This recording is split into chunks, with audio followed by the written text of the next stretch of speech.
आज की कहानी की शुरुआत में हम देख सकते हैं कि गुवेई और सीतुमो दोनों हॉस्पिटल में से है। सुबह होने पर गुवेई ब्रेकफास्ट लेने बाहर जाता है। एक रेस्टोरेंट में जाकर कहता है कि मुझे ये सारी चीज़ें पैक कर लो। गुवेई नाश्ता लेने के लिए बैठा हुआ है। तभी फूपेई का कॉल आता है और कहता है कि मुझे तुम्हारे शूज़ चाहिए क्योंकि आज मेरा मैच है। गुवेई ने कहा तुम मेरे ड्रॉवर में से ले लो क्योंकि मैं कैंपस से बाहर हूँ। फूपेई ने पूछा कि क्या हुआ। गुवेई ने कहा कि सीतुमो हॉस्पिटल में एडमिट है। गुवेई नाश्ता लेकर सीतुमो के पास जाता है। नाश्ते के स्मेल आते ही सीतुमो उठ जाती है। तभी नर्स आके सीतुमो की हालचाल पूछते हैं और कहती है कि डॉक्टर अभी आते ही होंगे। गुवेई कुछ इंटरनेट पर सर्च करने में लगा है और तभी सीतुमो खाने की कोशिश की। गुवेई ने पकड़ लिया लेकिन फाइनली सीतुमो ने खा तो लिया। तो अभी डॉक्टर आए और गुवेई ने रास्ता रोक कर कहा कि मेरी गर्लफ्रेंड को मत देखो।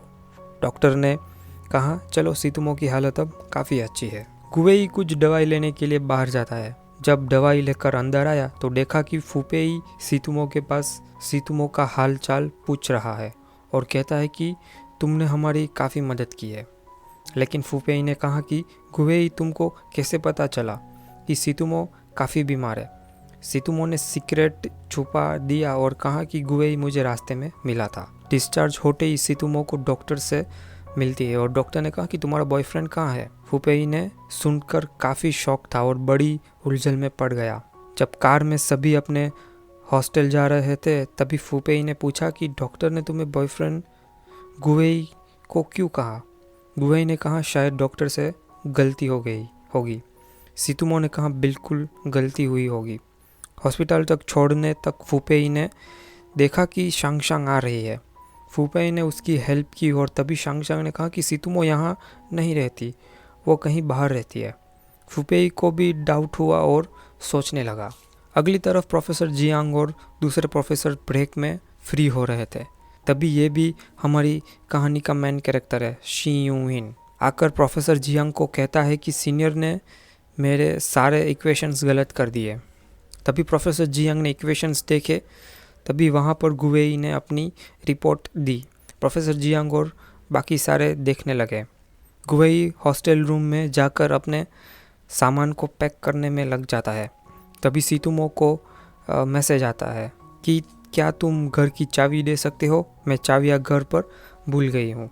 दूसरा मैसेज भी आया कि मैं तुम्हारे घर में रहती हूँ, ये किसी को मत बताना। सीतुमो की बॉस ने अगले दिन रिपोर्ट लाने को कहा क्योंकि हमें दूसरी जगह पर एडवर्टाइजिंग कंपनी में जाना है।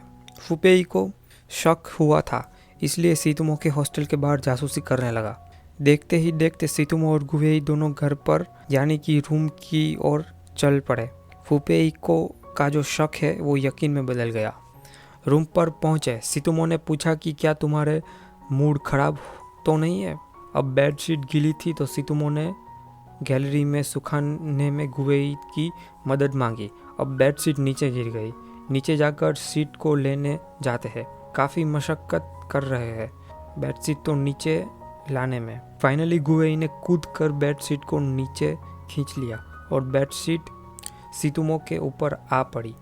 गुवेई ने बेडशीट निकालने पर सीतुमो उसके करीब आ गई। ये सब फूपेई कार में बैठकर सब देख रहा था। तीनों रूम में जाते हैं। फूपेई कुछ बेमतलब की बातें करता है। गुवेई ने कहा तुम गलत सोच रहे हो। फूपेई ने कहा कि गुवेई तुम ग्रीन कलर की बेडशीट शूट नहीं करती लेकिन मुझे काफ़ी शूट करती है। फूपेई ने कहा सीतुमो तुम्हें मेरे साथ ऐसा नहीं करना चाहिए। सीतुमो ने पूछा कि फूपेई हमारा रिश्ता ही क्या है। फूपेई काफ़ी हिल चुका था और सॉरी कहते तुम लोगों को डिस्टर्ब किया कह के चल जाता है। सीतुमो ने कहा ये फ्लास्क खाली अच्छा नहीं लग रहा, क्यों ना हम कुछ फ्रूट खरीद कर लाए। सीतुमो बेडशीट वापस धोने के लिए गई लेकिन उसके हाथ में चोट लगी, काफ़ी रो भी रही थी। फूपेई के बारे में सोचकर हिल चुकी थी। गुवेई बाजार जाकर तरबूज लेकर आ जाता है। गुवेई फूपेई के बारे में बात करने लगा लेकिन हमारी प्यारी सीतुमो तरबूज खाने में इतनी व्यस्त थी, दोनों ने वाटरमेलन कंपटीशन शुरू कर दिया। सीतुमो की ऑफिस से कॉल आता है कि सीतुमो रिपोर्ट पहुंचाने के लिए दौड़ पड़ी। तो आज का एपिसोड यहीं ख़त्म करते हैं, तो मिलते हैं अगले वीडियो में। तो आज की कहानी हम यहीं पे ख़त्म करते हैं, तो मिलते हैं अगले दिलचस्प वीडियो में।